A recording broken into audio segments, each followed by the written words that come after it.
জগদীশবাবুর জীবনটা খুব সুন্দরভাবেই চলছিল, কিন্তু তার স্ত্রীর মৃত্যুতে সবকিছু যেন ওলটপালট হয়ে গেল। কিছুদিনের মধ্যেই জগদীশবাবুর জায়গা হলো বৃদ্ধাশ্রমে। চেষ্টা করলেন বৃদ্ধাশ্রমকে আঁকড়ে ধরে বেঁচে থাকার, কিন্তু মন থেকে মেনে নেওয়া যেন খুবই কষ্টকর। আর তার কিছুদিন পরেই ছেলে বৌমা তার হাতে পায়ে ধরে তাকে বাড়ি নিয়ে এলো। কিন্তু কেন এমন হলো? যে বৌমা তাকে বৃদ্ধাশ্রমে পাঠিয়েছিল সেই বৌমাই তাকে বাড়ি নিয়ে এলো, কথা দিল সারা জীবন ভালোভাবে সেবা যত্ন করবে। বাড়িতে কি ঘটেছিল জগদীশবাবুর অবর্তমানে, সমস্ত কিছু জানতে ভিডিওটা শেষ পর্যন্ত দেখতে থাকুন। চলুন শুরু করি আজকের গল্প। জগদীশবাবুর বয়স এখন ৬৭ বছর। তিনি ঠিকাদারের কাজ করেন।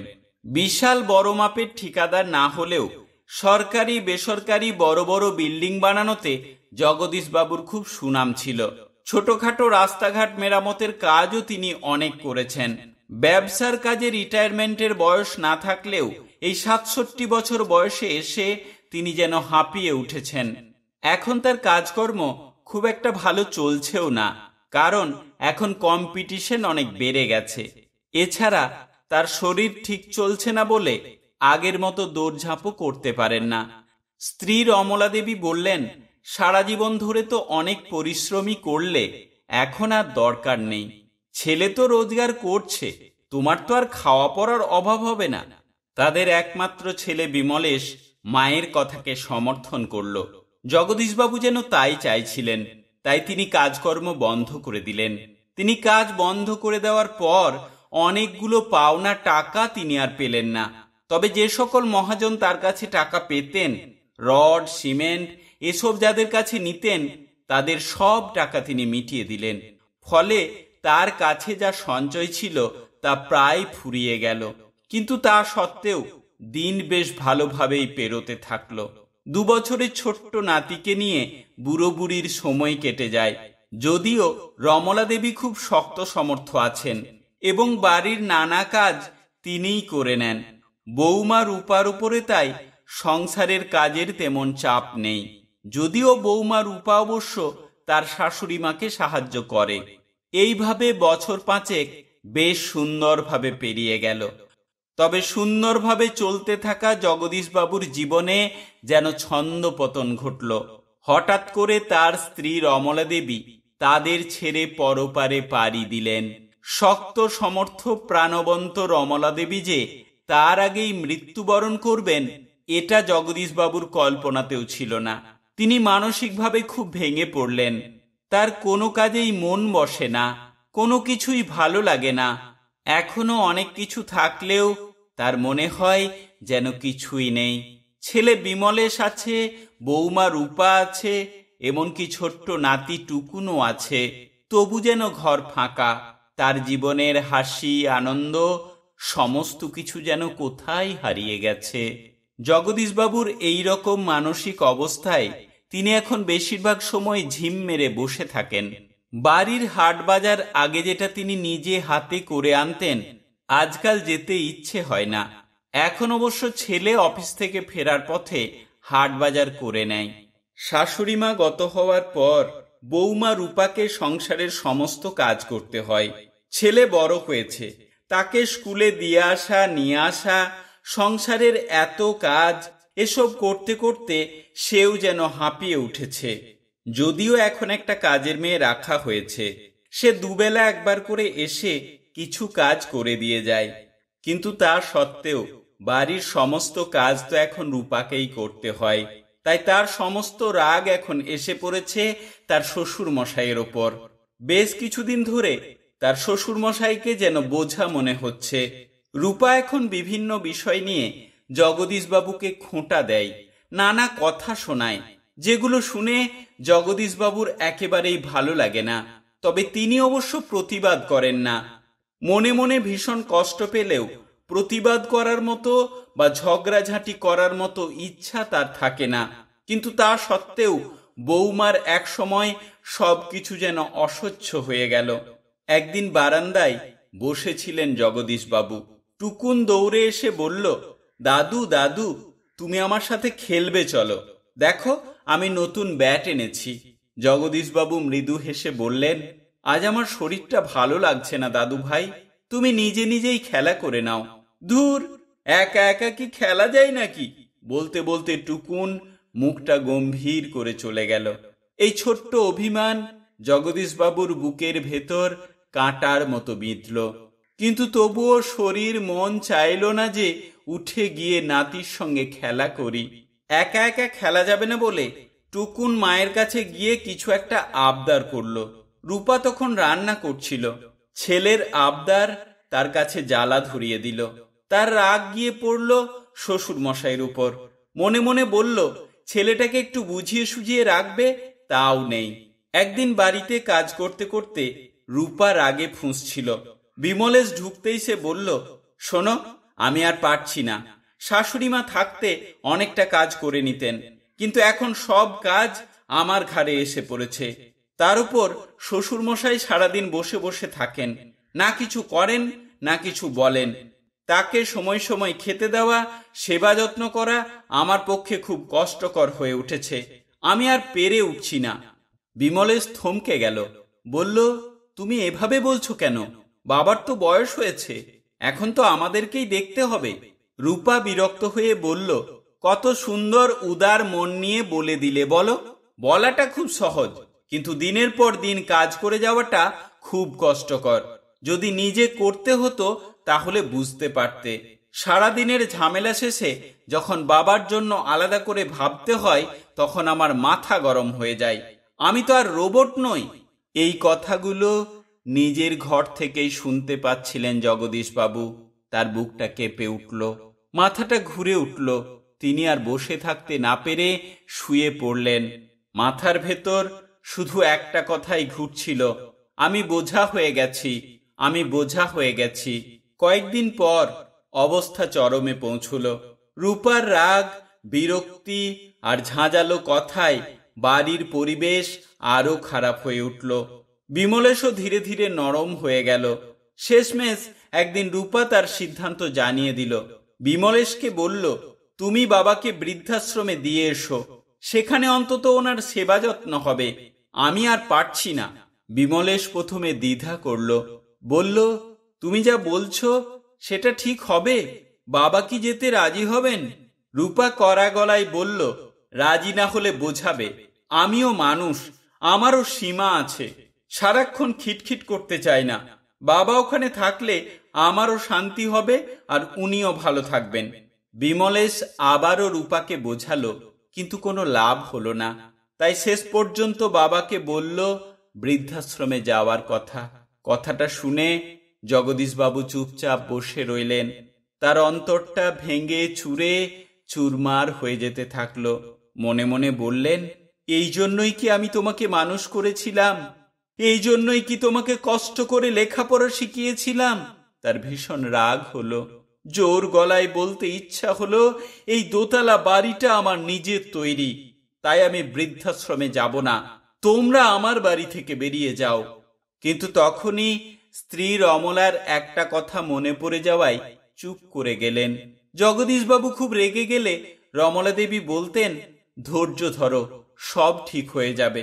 এখন তার রমলা দেবীকেই বলতে ইচ্ছা হলো, ধৈর্য ধরলে কি ঠিক হবে? কিন্তু কাউকেই কিছু বলতে পারলেন না। চুপচাপ বসে রইলেন। চুপ করে থাকার সম্মতির লক্ষণ ধরে নিয়ে বিমলেশ বাবার কাছ থেকে উঠে গেল এবং তার পরদিনই একটা বৃদ্ধাশ্রম ঠিক করে এলো। বেশি দেরি হলো না। দু একদিন পরই ছেলে বিমলেশ জগদীশবাবুকে জানিয়ে দিল, কাল সকালে তোমাকে বৃদ্ধাশ্রমে দিয়ে আসবো। পরের দিন সকালে জগদীশবাবু ছেলের কথায় রেডি হয়ে ছেলের পিছু পিছু বের হলেন। হাতে ছোট্ট একটা ব্যাগ, ভেতরে কয়েকটা কাপড় জামা আর পুরনো অ্যালবাম। চোখে জল টলমল করছে। টুকুন ছুটে এসে বলল, দাদু দাদু তুমি কোথায় যাচ্ছ? কিন্তু কেউ কোনো উত্তর দিতে পারল না। রূপা টুকুনকে সরিয়ে নিয়ে যাওয়ার চেষ্টা করল। বিমলেশ বলল, তোমার দাদু কয়েকদিন বাইরে থাকবে, বলেই আর সে দাঁড়ালো না। তার পিছন পিছন জল ভরা চোখে জগদীশবাবুও এগিয়ে গিয়ে গাড়িতে উঠে বসলেন। গাড়ি এগিয়ে চলল। নিজের অজান্তেই এদিক ওদিক চোখ রাখলেন জগদীশবাবু, কিন্তু দু একটা বাড়ি দেখে তার বুকের ভেতরটা হুহু করে উঠল। কারণ এইসব বাড়িগুলি একদিন তিনি নিজে দাঁড়িয়ে থেকে দায়িত্ব নিয়ে বানিয়েছেন। মনে মনে ভাবলেন, এত বছর ধরে এত মানুষকে তিনি থাকার জায়গা বানিয়ে দিয়েছেন, অথচ আজ ৭২ বছর বয়সে এসে তার নিজের বাড়িতেই থাকার জায়গা হলো না। তাকে যেতে হচ্ছে আজ বৃদ্ধাশ্রমে। দুঃখে কষ্টে তার দু চোখ বেয়ে জল গড়িয়ে পড়ল। একটু পরেই গাড়ি এসে একটা বৃদ্ধাশ্রমের সামনে দাঁড়ালো। বড় গেটে ঢুকে একদিকে ফুলের বাগান, অন্যদিকে বৃদ্ধাশ্রমের ঘরগুলো, বেশ কিছু গাছপালাও রয়েছে। বিমলেশ বাবাকে নামিয়ে হাতে ছোট্ট ব্যাগটা তুলে দিয়ে বলল, বাবা, এখানে তুমি ভালোই থাকবে, আমি মাঝে মধ্যে আসবো দেখা করতে। তারপর বৃদ্ধাশ্রমের অফিস ঘরের দিকে এগিয়ে গেল। জগদীশবাবু মনে মনে বললেন, ভালো থাকবো নাই বা কেন, তোমাদের বোঝা আমি কমিয়ে দিলাম, এটাই আমার বড় শান্তি। এতক্ষণে একটি ২৫-৩০ বছরের ছেলে এসে বলল, আসুন কাকু, আমি আপনাকে আপনার বেড দেখিয়ে দিই। এরপর জগদীশবাবুকে ছেলেটি একটি ঘরে নিয়ে গিয়ে একটি ফাঁকা বেড দেখিয়ে বলল, এখানে আপনি থাকবেন, কোনো অসুবিধা হবে না, আমরা আছি। এখানে অনেকেই আছেন আপনার মতো, একেবারেই চিন্তা করবেন না। জগদীশবাবু দেখলেন বিছানায় পরিষ্কার চাদর, জানালার পাশে গাছ, কিন্তু তবুও তার দম যেন বন্ধ হয়ে আসছে। এতক্ষণে বিমলেশ আরেকবার এলো এবং বাবার সাথে দেখা করে বেরিয়ে গেল। জগদীশবাবু ছেলের চলে যাওয়ার দিকে এক দৃষ্টে তাকিয়ে রইলেন। কান্নায় চোখের পাতা ভিজে এলো। কিছুদিনের মধ্যেই জগদীশবাবু এখানে মানিয়ে নিতে চেষ্টা করলেন। সকালে সবাই মিলে হাঁটাহাঁটি, একসাথে খাওয়া, বিকালে কেউ গান গায়, কেউ গল্প করে, কিন্তু তার মন পড়ে থাকে বাড়ির দিকে। একদিন বৃদ্ধাশ্রমের বারান্দায় বসেছিলেন। পাশে বসেছিলেন আরেক বৃদ্ধ, মোহনবাবু। তিনি হেসে বললেন, কি ব্যাপার দাদা, মুখটা এত গম্ভীর কেন? জগদীশবাবু বললেন, কি আর বলবো, ছেলে আছে, বৌমা আছে, নাতি আছে, তবু আমি এখানে। আমার বৌমা মনে করে আমি বোঝা।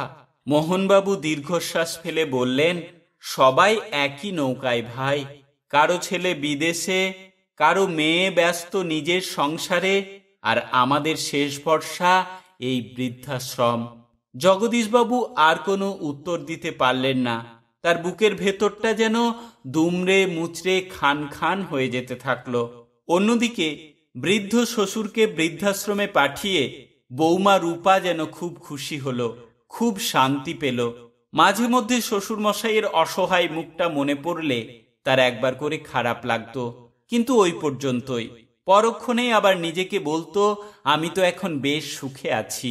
এইভাবে বেশ কিছুদিন পেরিয়ে গেল। তারপর একদিন রূপার বাবার খুব শরীর খারাপ করলো এবং হাসপাতালে ভর্তি হলো। রূপাও গেল বাবাকে দেখতে, কিন্তু তার পরমায়ু বোধহয় শেষ হয়ে এসেছিল। তাই তিনি দুদিন পরেই হাসপাতালে মৃত্যুবরণ করলেন। এই আকস্মিক মৃত্যু রূপাকে একেবারে ভেঙে দিল।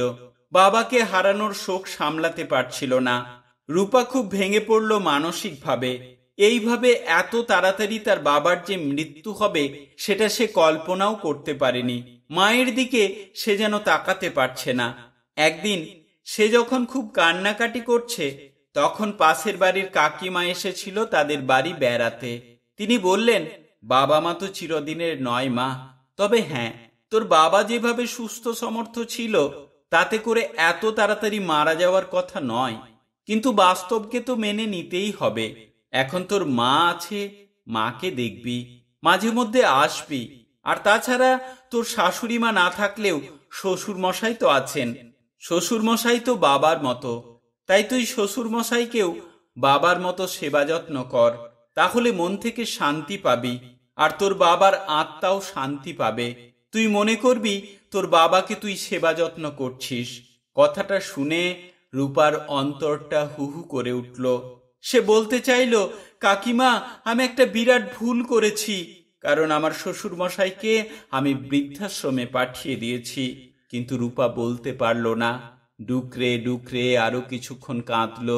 সে কাঁদল বাবার জন্য এবং তার কষ্ট হলো শ্বশুর মশাইয়ের জন্য। তারপর বাবার কাজকর্ম মিটে গেলে সে বাড়িতে আসার পর তার স্বামী বিমলেশকে বলল, দেখো, তোমার ইচ্ছা না থাকলেও শ্বশুর মশাইকে আমি বৃদ্ধাশ্রমে পাঠিয়ে একটা বড় ভুল করেছি। বাবাকে বৃদ্ধাশ্রমে পাঠানো উচিত হয়নি। আমাকে আমার ভুলের প্রায়শ্চিত্ত করতেই হবে। চলো বাবাকে ফিরিয়ে আনি। বিমলেশ তাকিয়ে রইল স্ত্রীর দিকে, বলল, তুমি সত্যি বলছো রূপা? তুমি তো জানো আমি তখনও চাইনি বাবাকে পাঠাতে, কিন্তু তোমার রাগ জেদের জন্য আমি আটকাতে পারিনি। চলো কালই আমরা যাই। পরের দিন সকালে বিমলেশ আর রূপা গাড়ি নিয়ে বেরোলো। রূপার মনের মধ্যে অস্থিরতা, যদি বাবা ফিরতে না চান। বৃদ্ধাশ্রমে গিয়ে তাদের অফিসে বাবাকে বাড়ি ফিরিয়ে নিয়ে যাব বলতেই কর্তব্যরত মহিলাটি বলল, আগে আপনারা গিয়ে আপনার বাবার সাথে কথা বলুন। উনি যদি যেতে রাজি থাকেন তারপর আমাদের এখানে ফর্মালিটি করে নেব। কারণ অনেক ক্ষেত্রেই বয়স্ক মানুষেরা আত্মসম্মানের ভয়ে আর বাড়ি ফিরতে চান না। আসুন আমি আপনাদেরকে ঘরটা দেখিয়ে দিই। জগদীশবাবু তখন তার বেডে বসেছিলেন। বিমলেশ বাবা বলে ডাকতেই তিনি ঘুরে তাকালেন। ছেলে বৌমাকে একসাথে দেখে তিনি অবাক হলেন। জিজ্ঞেস করলেন, তোমরা হঠাৎ? বিমলেশ বলল, বাবা, আমরা তোমাকে বাড়ি নিয়ে যেতে এসেছি। জগদীশবাবুর ভীষণ রাগ হলো। বললেন, না, আমি এখানেই ভালো আছি। তোমাদের সংসারে আর বোঝা হতে চাই না। রূপা এগিয়ে এসে জগদীশবাবুর পাশে বসল। বলল, বাবা, আমায় ক্ষমা করে দিন। আমি আপনার পায়ে পড়ি। আপনাকে এখানে পাঠিয়ে আমি বিরাট ভুল করেছি, তাই আমাকে প্রায়শ্চিত্ত করার সুযোগ দিন। আপনি বাড়ি ফিরে চলুন। যদি আপনার কোনো অসুবিধা হয় আপনি নিজেই এখানে চলে আসবেন যখন খুশি। কিন্তু আমি জানি বাড়িতে গেলে আমি আর আপনাকে এখানে আসতে দেব না। আমি যতটা পারবো আপনার সেবা যত্ন করব। আপনাকে এখানে পাঠিয়ে আমি যে ভুল করেছিলাম সেই ভুলের মাসুল হিসাবে উপরওয়ালা আমার বাবাকে খুব তাড়াতাড়ি কেড়ে নিয়েছেন। জগদীশবাবু বললেন, সে কি বেয়াই মশাই? রূপা বলল, হ্যাঁ বাবা, আমার বাবাকে তো আমি আর ফিরিয়ে আনতে পারবো না, কিন্তু যে বাবা এখনো জীবিত আছেন, যার স্নেহ মমতা এখনো পেতে পারি, সেই স্নেহ মমতাকে আমি দূরে সরিয়ে রেখেছিলাম। আপনি দয়া করে বাড়িতে চলুন আমাদের সাথে। হাসি খুশি ভাবে কাটাতে থাকুন জীবনের যতগুলো দিন বেঁচে আছেন। জগদীশবাবু বললেন, কিন্তু বৌমা, আমি বাড়িতে গেলে তোমার যে খুব অসুবিধা হবে। রূপা কাঁদতে কাঁদতে বলল, না বাবা, না, এসব কথা বলে আমাকে আর লজ্জা দেবেন না। আপনি দয়া করে বাড়িতে চলুন। এই দৃশ্য দেখে বৃদ্ধাশ্রমের অন্য বৃদ্ধদের চোখে জল এসে গেল। কেউ ফিসফিস করে বলল, জগদীশবাবু ভাগ্যবান, তাই ছেলে বৌমা এসে নিয়ে যাচ্ছে। জগদীশবাবু এরপর আর না করতে পারলেন না, কারণ তিনি বুঝতে পারলেন বৌমা সত্যি সত্যি মন থেকে বাড়ি নিয়ে যেতে চাইছে। এরপর ছেলে বৌমার সাথে জগদীশবাবু বাড়ি ফিরে এলেন। বাড়িতে ঢুকতেই টুকুন ছুটে এসে জড়িয়ে ধরল। বলল, দাদু, তুমি এতদিন কোথায় ছিলে? তুমি কি আবার চলে যাবে? জগদীশবাবুর চোখে জল এসে গেল। তিনি নাতিকে বুকে জড়িয়ে ধরে বললেন, না দাদু ভাই, আমি আর কোথাও যাব না, তোর সাথেই থাকব। রূপা রান্নাঘরে গিয়ে বাবার প্রিয় খাবার লুচি আলুর দম বানালো। জগদীশবাবু মুখে দিয়েই দেখলেন বৌমা একেবারে তার শাশুড়ির মতো সুন্দর রান্না করেছে। বললেন, বৌমা, আলুর দমটা কিন্তু দারুণ হয়েছে। রূপা বলল, আর একটু দেব বাবা? বিমলেশ পাশ থেকে খেতে খেতে মজা করে বলল, শুধু বাবাকে দিলেই হবে, আমাকেও দাও। এইভাবে দিন পেরোতে থাকলো। সংসারে আবার শান্তি ফিরে এলো। বিকালবেলা টুকুনকে নিয়ে খেলা করেন জগদীশবাবু। বৌমা রূপা তার ওষুধ, খাওয়া দাওয়া সবকিছু খেয়াল রাখে। রূপা বাবাকে যত্ন করছে দেখে বিমলেশ স্বস্তির নিঃশ্বাস নেয়। একদিন সন্ধ্যায় বেলকনিতে বসেছিলেন জগদীশবাবু। স্ত্রী রমলার কথা মনে পড়ে যাওয়ায় বললেন, রমলা, তুমি ঠিকই বলতে, ধৈর্য ধরো, সব ঠিক হয়ে যাবে। আজ সত্যিই সব ঠিক হয়ে গেছে, শুধু তোমাকে মিস করছি, তোমার অভাব খুব অনুভব করছি। তো বন্ধুরা, এই ছিল আজকের গল্প। আপনাদের কি মনে হয় জগদীশবাবু বাড়ি ফিরে এসে ঠিক করলেন না ভুল করলেন? কমেন্ট বক্সে ঠিক বা ভুল কথাটি লিখে অবশ্যই জানাবেন। সেই সাথে জানাবেন গল্পটি আপনাদের কেমন লাগলো। যদি ভালো লেগে থাকে হাইপ দেবেন, লাইক করবেন, আর চ্যানেলে নতুন হয়ে থাকলে চ্যানেলটি সাবস্ক্রাইব করে পাশে থাকা বেল আইকন প্রেস করে রাখবেন, যাতে করে পরবর্তী ভিডিওর নোটিফিকেশন আপনার কাছে পৌঁছে যায়। ভালো থাকবেন। নমস্কার।